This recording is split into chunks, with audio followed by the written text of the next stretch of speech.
Dedim senin yarın kimdir, beni kulak ver.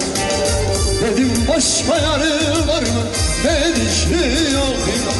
Söyledi yok yok, söyledi yok. Dedim senin yarın var mı, dedi ki yok yok.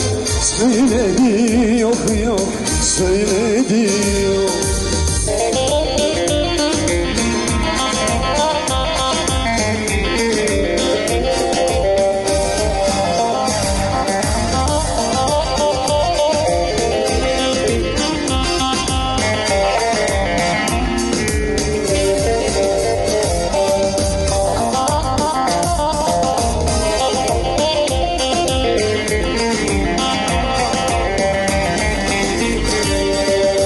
Adana'ya bakma, sallarından yakma, şebabından yakma, kardeş geldi de.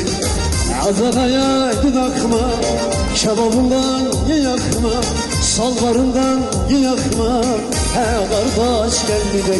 Gidek gidek gel gidek, Adana'ya gel gidek, Adana güzellerler, kardeş gel gidek.